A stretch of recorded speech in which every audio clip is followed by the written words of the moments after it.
Eh bien, avec la mort de Nelson Mandela, nous avons assisté à la naissance de ce que l'on peut qualifier de nouvelle religion, une nouvelle religion planétaire, la religion de l'humanisme cosmopolite.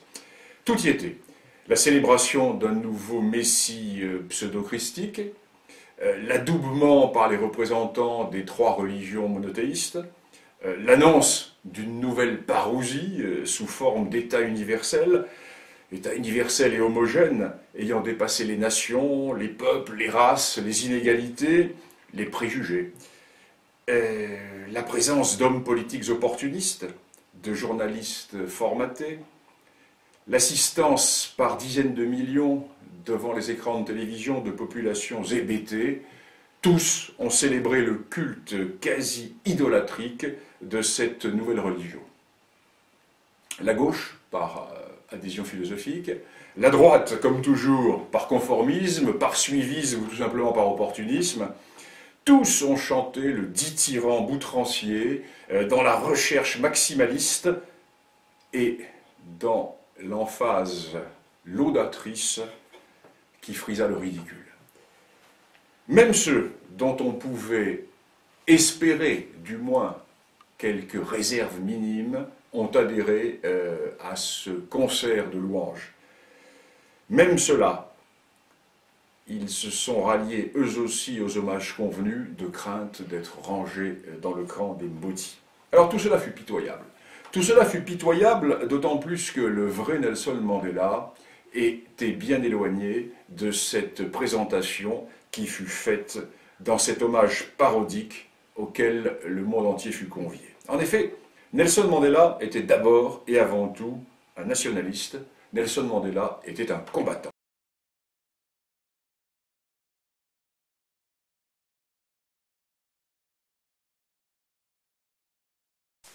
Nelson Mandela était d'abord un nationaliste et un Xhosa. Nelson Mandela est né en pays Xhosa, dans l'ancien Transkei, dans la partie nord du pays Xhosa. Nelson Mandela était de lignée royale.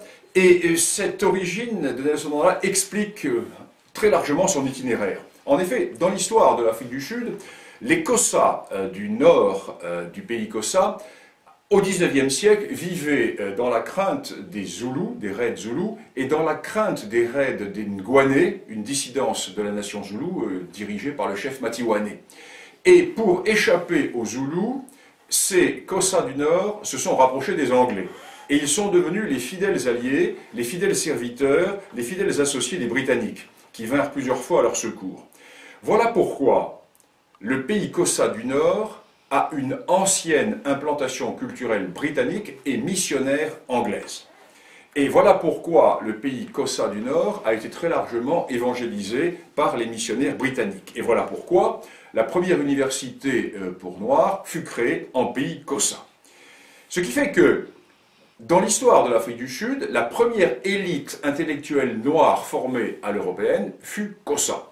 Et ces Xhosa méprisaient les Zoulous, qu'ils considéraient comme des rustres, ces Zoulous qui, eux, avaient un contentieux avec les Britanniques, mais paradoxalement pas avec les Boers. Les Boers les avaient vaincus militairement, mais ils les respectaient. Alors d'un côté, nous avions l'alliance des Xhosa et des Anglais, et de l'autre côté, la neutralité et les relations amicales entre les Zoulous et les Afrikaners.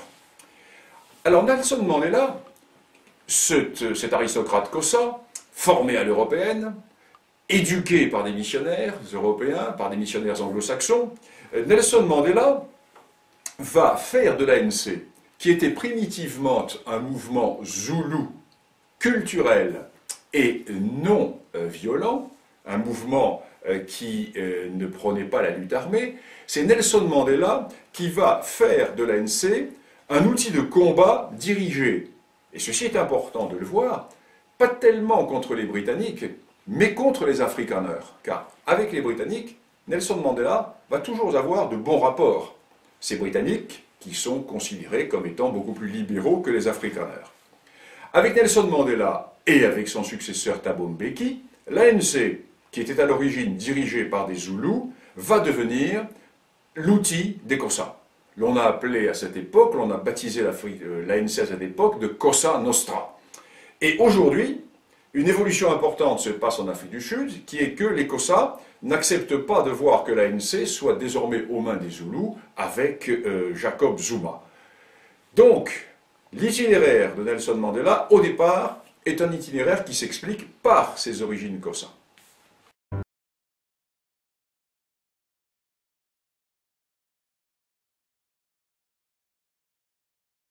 Nelson Mandela était un combattant. Contrairement à l'image qui nous a été présentée de Papa Gâteau, de nouveau Gandhi, de nouveau Martin Luther King, Nelson Mandela ne fut jamais un partisan de la non-violence. Si l'on veut trouver un héritier, entre guillemets, sud-africain à Martin Luther King et à Gandhi, ce serait plutôt Monseigneur Desmond Tutu, mais pas Nelson Mandela. En effet, et c'est la grandeur de Nelson Mandela. Nelson Mandela fut un combattant déterminé, qui mit toujours sa peau au bout de ses idées, qui ne craignit jamais de faire couler le sang et d'exposer le sien. Ce n'était pas un intellectuel qui militait à travers une plume et un stylo. Non, ce fut un combattant. Par exemple, Nelson Mandela est à l'origine de la transformation de l'ANC de mouvement pacifiste en mouvement contestant violemment le pouvoir blanc. C'est lui qui fit basculer la direction de l'ANC de la non-violence à l'action armée.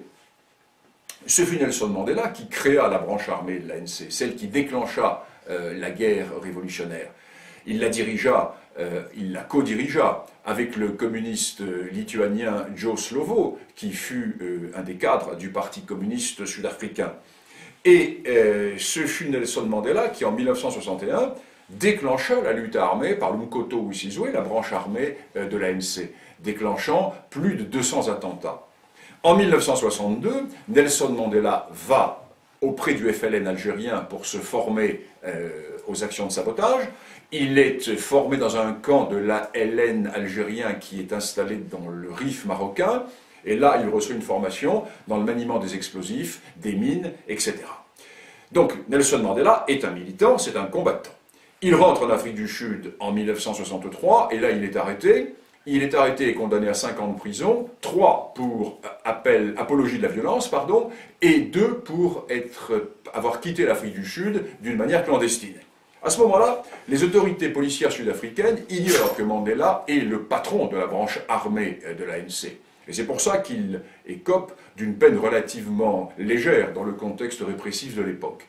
Quelques mois plus tard, la police met la main sur les archives de l'ANC, et les archives de l'ANC et des documents de la main de Nelson Mandela qui montrent son implication et qui mettent en évidence son rôle dans l'organisation de la branche armée de l'ANC. Et c'est à ce moment-là qu'il est rejugé et qu'il est condamné à la prison à vie. Alors depuis sa prison, Nelson Mandela va diriger la terrible guerre civile que l'ANC va déclencher contre les Noirs rivaux de l'ANC et contre les Noirs partisans d'un accord avec les Blancs pour la constitution d'un État fédéral. Et il va, entre 1980 et 1990, diriger cette atroce guerre civile dont nous avons tous les souvenirs. Rappelons-nous de ces mises à mort avec le necklace, c'est-à-dire le pneu enflammé autour du cou, les assassinats, les massacres, les exécutions sommaires. Ces exécutions, ces massacres, ces oppositions qui firent plusieurs dizaines de milliers de morts et qui aboutirent à un résultat très simple, la mainmise totale de l'ANC sur le mouvement revendicatif noir, sur la force politique noire. Mais c'est Mandela qui fut le responsable de cela. C'est lui qui organisa, qui coordonna, qui chapeauta cette guerre civile. Donc nous sommes loin de l'image du Mandela pacifiste. Et c'est tout à son honneur, ce fut donc un combattant. La présentation qui est faite de lui en tant que nouveau Père Noël, Papa Gâteau, nouveau Gandhi, est une pure trahison de sa vie et de sa mémoire.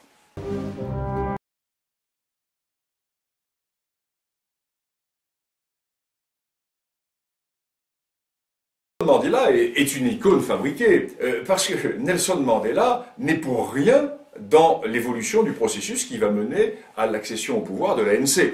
En effet, remettons-nous dans le contexte de l'époque. La fin de l'Union soviétique fait que du jour au lendemain, l'ANC perd ses soutiens militaires extérieurs.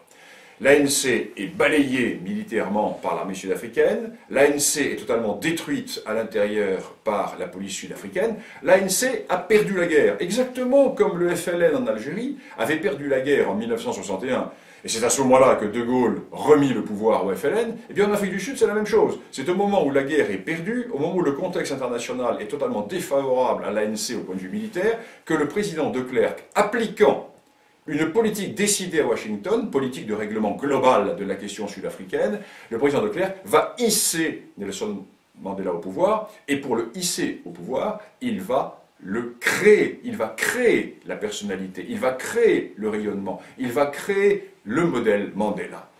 Alors, tout le processus de négociation de 1990 à fin 1993 est un processus qui fut initié, qui fut organisé par le président de Klerk. Mandela n'eut aucun rôle dans cette affaire.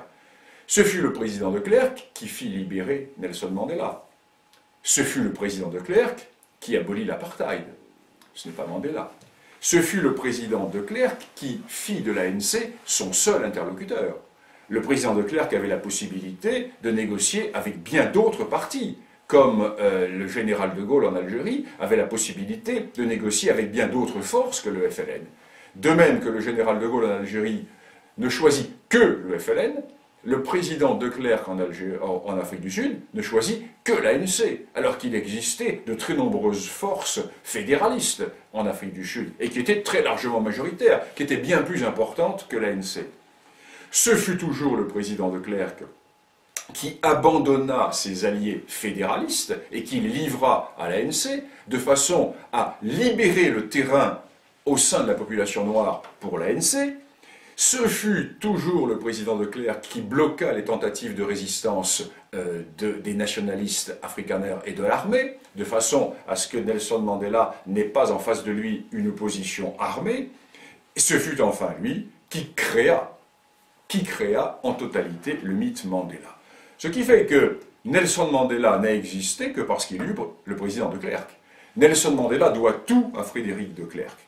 Mais Frédéric de Klerk va aller au-delà, puisqu'il va créer l'immense personnage qu'est devenu Nelson Mandela.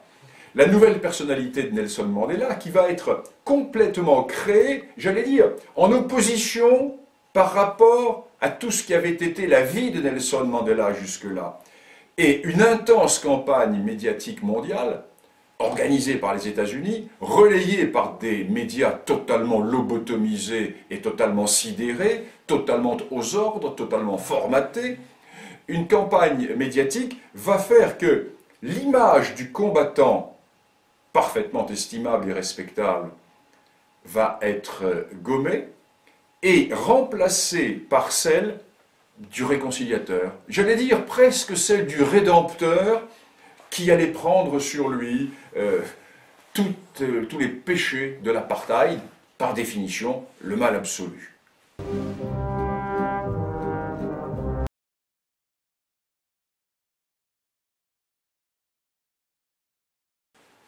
L'échec de Nelson Mandela est total.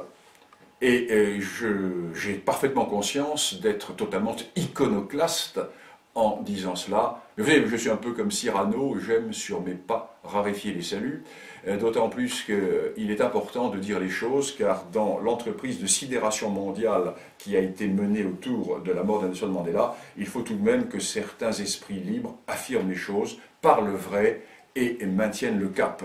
Car dans quelques années, l'on reviendra sur cette sidération et l'on pourra dire que tout le monde n'a pas été hypnotisé par le politiquement correct. Alors, avec Nelson Mandela, les fontaines allaient laisser couler le lait et le miel de la fraternité.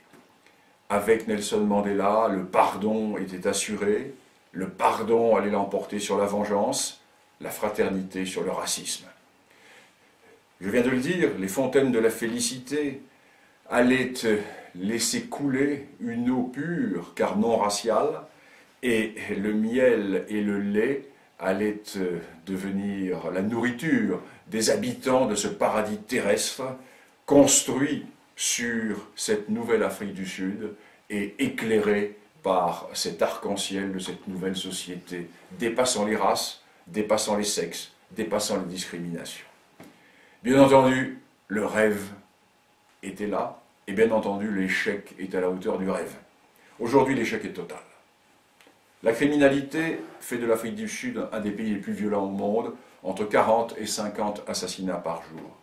Depuis 1994, c'est-à-dire depuis l'accession de Nelson Mandela et de l'ANC au pouvoir, près de 3000 fermiers blancs, je dis bien près de 3000 fermiers blancs sur une population de 35 000 à 40 000, près de 3000 fermiers blancs ont été assassinés et massacrés. À 3 heures de Johannesburg, 1500 croix. Un témoignage en pleine nature en mémoire des fermiers blancs tués depuis la fin de l'apartheid, il y a 12 ans. 1500 fermiers assassinés partout dans le pays et regroupés ici pour le symbole. Chacune de ces croix représente un fermier blanc assassiné en Afrique du Sud depuis 1994. Pour l'instant, il y a 1500 croix, mais depuis qu'on les a installées, de nombreux fermiers ont encore été tués. Parmi ces milliers de croix, celle de la famille Roberts, une famille qui revenait de la messe un dimanche matin. La police a découvert les corps du couple, criblés de balles, traînés et mis en scène. Une Bible placée entre les corps. Plus loin, le frère est retrouvé mort à son tour après avoir été torturé, pieds et poings liés. À chaque fois, la même violence et le même procédé. Petite parenthèse, entre 1970 et 1994, c'est-à-dire pendant toute l'époque de la lutte contre le régime d'apartheid, il y eut moins de 60 fermiers assassinés. Depuis 1994, environ 3000. Et cela dans l'indifférence générale. Les inégalités sociales sont totales, avec la création d'une toute petite aristocratie financière de noirs profiteurs, les Black Diamonds, qui ont fait main basse sur l'économie, grâce à la corruption et grâce à leurs relations dans les milieux politiques. En face d'eux, plus de 20 millions de Noirs ne survivent que grâce au social grant, c'est-à-dire l'aide d'État qui leur est distribuée. Le chômage, officiellement, touche 27% de la population, en réalité au moins 40%, et parfois jusqu'à 60% dans les classes d'âge les plus jeunes. Le sida fait des ravages. L'économie est en collapsus. Un simple chiffre. Les chiffres donnés par l'Union africaine et l'Organisation nationale des Nations unies pour 2012 nous donnent, pour la période 2008-2012, un chiffre qui est assez sidérant et qui est le suivant. L'Afrique du Sud fait partie, en Afrique, des 5 pays les moins performants, bien que l'Afrique du Sud soit un géant économique. L'échec politique est total. L'ANC est en effet divisée en divers courants. Des tensions énormes entre les Xhosa et les Zoulous, entre les doctrinaires post-marxistes et les gestionnaires capitalistes, entre les africanistes partisans d'une politique à la zimbabwéenne, politique à la Mugabe, et ceux qui sont partisans du maintien de l'artificielle Afrique du Sud multiraciale. Un conflit de génération au sein de la classe politique noire oppose également ceux que l'on peut appeler les anciens, les Black Englishmen, aux nouveaux révolutionnaires. Donc la vieille garde de l'ANC aux africanistes qui sont incarnés par des hommes comme Julius Malema et qui demandent tous les jours la spoliation des Blancs, qui demandent tous les jours les réformes foncières et qui n'ont qu'un seul mot à la bouche: les Blancs vous ont volé tout ce qu'ils possèdent. Enfin, le mythe de la nation arc-en-ciel s'est disloqué. Il s'est disloqué sur les réalités régionales, sur les réalités ethno-raciales. Et le pays est plus divisé et plus cloisonné que jamais, et cela en dépit de tous les discours lénifiants. Alors, ce phénomène apparaît au grand jour lors de chaque élection. Lors de chaque élection, les Noirs votent pour le parti noir qui est l'ANC, et les Blancs et les Métis votent pour le parti de l'Alliance démocratique, qui est un parti qui n'est pas le parti noir. Donc, la réalité est là, et voilà les vérités. Voilà ces vérités qui ont été cachées à une opinion publique lobotomisée, à une opinion publique sidérée par la propagande médiatique. Et cette réalité, je la développerai plus en détail dans le numéro du mois de janvier de l'Afrique réelle, revue par Internet qui est distribuée tous les mois aux abonnés, et revue qui, disons-le clairement, est l'antidote de la pensée politique dominante et correcte et du matraquage médiatique en ce qui concerne l'Afrique.